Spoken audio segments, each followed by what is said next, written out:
Today on the CTV News at 5. Whoop Up Days are officially underway.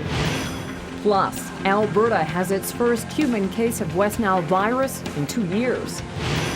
And Rat Roundup, how Alberta's Rat Patrol is cracking down in Medicine Hat.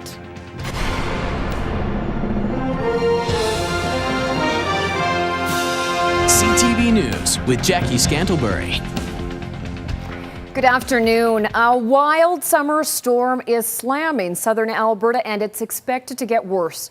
Wind gusts in Lethbridge are hitting 91 kilometers per hour. Temperatures have quickly plummeted from 30 degrees at 2 o'clock this afternoon to just 16 degrees at 3:30. A severe thunderstorm warning is in place from Lethbridge east to the Saskatchewan border.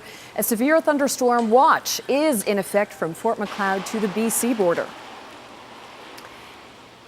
Now to Dory Rossiter to find out just how severe the storm is going to get. Dory? Yeah. Jackie, this morning we talked about it on 98.1 CKVN. We said, we're going to get the parade in, some of the afternoon events, and then we're going to have a switch in conditions as we head towards the evening. And that's exactly what happened. We were having what was known as a squall, which is a sudden gust of wind accompanied by some lightning and thunderstorm. And you're right, 9-kilometer-per-hour winds at 2 p.m. and gusts to 91 by 3 p.m. Technically a squall. And we could see right now, we've seen the winds really ease off. We have a bit of a clearing in between these systems, but a whole lineup of these cells moving up from Idaho and Montana. So don't be surprised if we get another one this evening. But hopefully we'll be able to get some of the rides in at Whoop Up Days before we see round 2 of the thunderstorms. Okay, thank you, Dory. More weather coming up with Dory Rossiter. Now, fortunately, though, the sky was clearer today for the kickoff to Whoop Up Days, the parade. Our Daryl Rummold was along the parade route and brings us this story. Amongst the marching bands, the gymnasts, and the colorful floats, on a float lined with palm trees sat 67-year-old Frank Kurlock, fulfilling a lifelong dream of one day being in the Whoop Up Days parade. I get to see all my friends. My friends can see me. And so too did the hundreds that lined the parade route.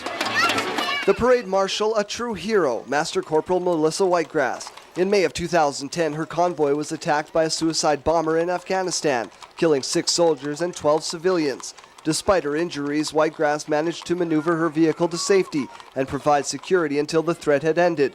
Today, she leads a much different convoy. Every step of the way, my daughter's going to be with me, and I'm pretty honored to. It's just fun. It's just been fun. But the favorite at 3rd Avenue and 7th Street wasn't a float at all. So far, the horses. Candy! The horses. Horses. I like the horses too. None of you guys want candy? I like candy. Yeah, I like candy too.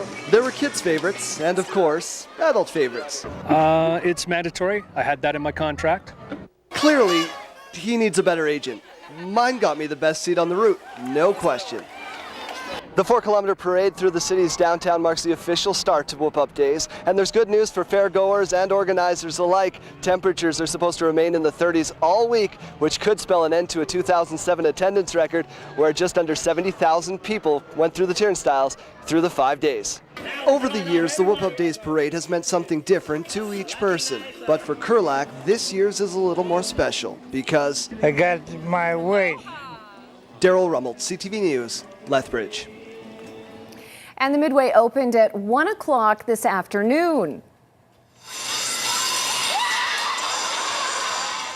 West Coast Amusements is bringing back all of the popular rides and games from last year for the thrill seekers. The reverse bungee has returned.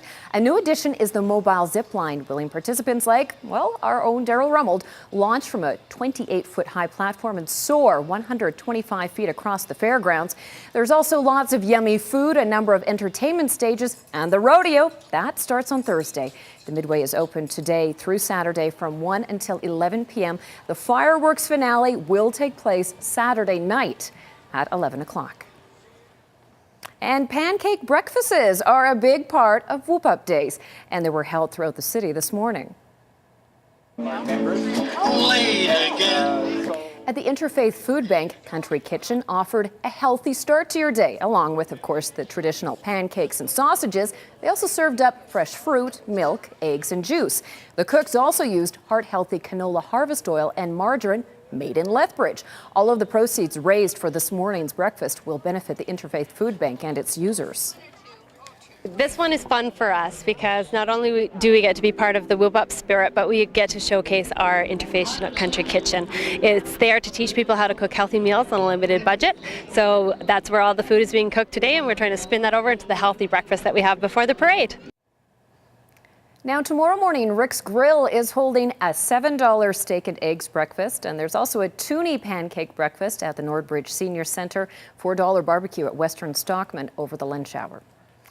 Alberta has its first human case of West Nile virus in 2 years. And what's most shocking about it is that health officials believe the woman was infected right here in Alberta. However, health officials aren't saying where she contracted the disease or where she lives, other than it's south of Calgary. The 65-year-old woman has the less serious neurological form of the virus. Health officials are urging residents to take some simple precautions, like wearing DEET-based repellent to prevent mosquito bites and protect against the potentially fatal disease. The virus has also been confirmed in mosquitoes in the Toronto and southern Manitoba areas.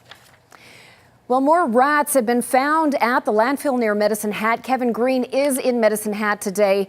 Now, Kevin, I understand it has been a busy day for Alberta's Rat Patrol. That's right, Jackie. The number of rats being found at the Medicine Hat landfill continues to grow. Yesterday, 5 more rat carcasses were found. That brings the total number here at the landfill up to 86, and 17 more have been found in Cypress County in the area around the landfill. Additionally, I'm told that since January 1st, there have been 12 rats found inside the city of Medicine Hat.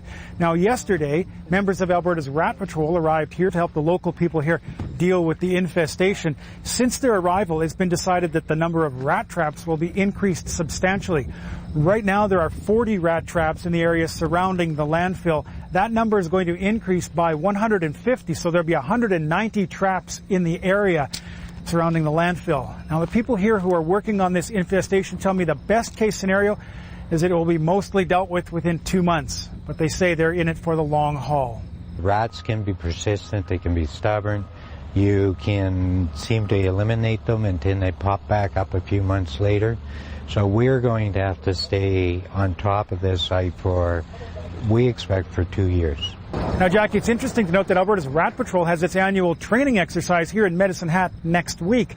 That was scheduled back in the spring before anyone knew about this current infestation, but it will give the team a chance for some hands-on training. Thanks, Kevin. Lethbridge West MLA Greg Weddick is joining Deputy Premier Thomas Lukaszuk in a series of tours throughout the province to discover the health care needs of Albertans. Lukaszuk says one issue that needs to be addressed immediately is how the province can attract doctors to smaller centres. The fact is that many of our new doctors, young doctors, want to become specialists. They choose specialties. Family practice is not as desirable among young medical doctors as perhaps it would have been historically. So our Minister A is meeting with Albertans, and MLAs are meeting with Albertans, trying to get a good sense of what the situation is like on the ground. Like, what's missing? What do we need to build towards so that our seniors can be healthy, so that we have healthy communities, healthy families? So it's going to be critically important that we sit down with communities. If we're going to develop clinics and centers of excellence across the province, we need to know what services we need. Lukaszuk's tour began today in Lethbridge and continues throughout the province over the next couple of weeks. Charges are pending after a crash near Nobleford Monday afternoon. Happened around 3 o'clock at the intersection of Highways 23 and 519. RCMP say a westbound car turned into the path of a southbound truck. The 3 people inside the truck and the driver of the car were taken to hospital with non-life-threatening injuries. Traffic in the area was diverted for several hours. Police are continuing to investigate.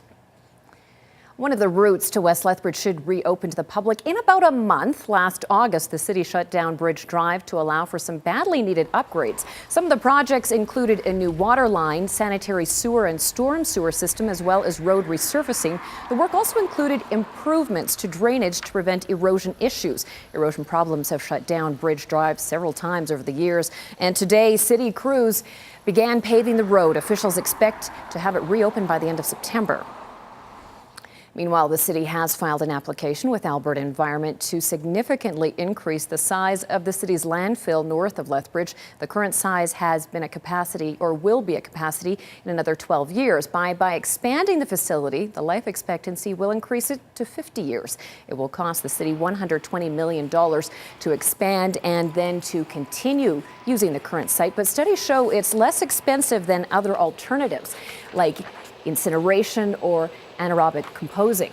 The city has used feedback from area residents and open houses to develop their plan. The new site will be deeper and surrounded by berms and trees to reduce the visual impact. Officials say the lifespan could be expanded with more recycling and future improvements in waste management.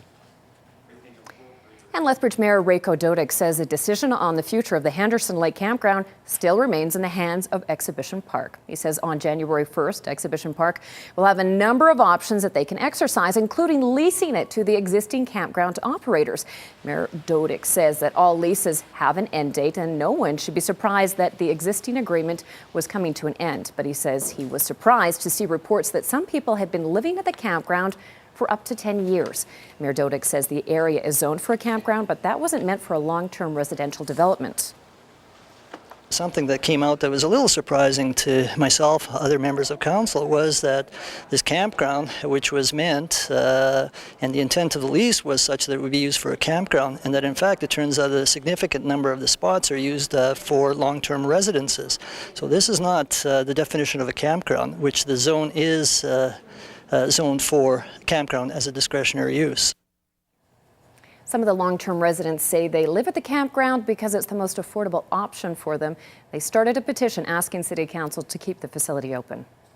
Construction on the Helen Schuler Nature Centre will get underway soon after City Council approved a $4 million tender for the project. The centre is currently operating out of a temporary facility in Indian Battle Park. Now, Dawson Wallace Construction of Calgary was the lowest bidder for the project. The $4.1 million will be spent on 5,200 square foot expansion. The renovations are necessary to meet the growing demand for public programming, meeting and exhibition space. Construction is expected to begin in mid-September and should be complete by early 2014.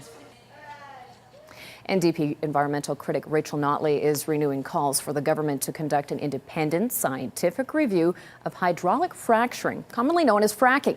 Notley says in the past year the government has allocated as much water to the fracking industry as the city of Lethbridge uses in 6 months. She says water is scarce in southern Alberta and there should be monitoring and scientific assessment of water needs before more allocation decisions are made. We have no regulations in this province that cover fracking. We have no disclosure of chemicals, and we've made no progress on assessing our water supply, particularly in areas like southern Alberta, where we know that there is a finite amount of water. In the meantime, the government has had at this point in time up to like 4,000 applications for fracking, and not one of them has ever been turned down. Meanwhile, Alberta Culture Minister Heather Klimchuk says she will be considering a 3-year funding model that will help her department as a result of province-wide consultations with cultural and nonprofit exhibitions and organizations. Klimchuk says she'll be releasing a report on the results of the consultations around the end of September. 3-year funding was one of the suggestions brought forward. Klimchuk made the comments at the Lethbridge Library, where officials announced they were close to raising the money needed to purchase a new bookmobile.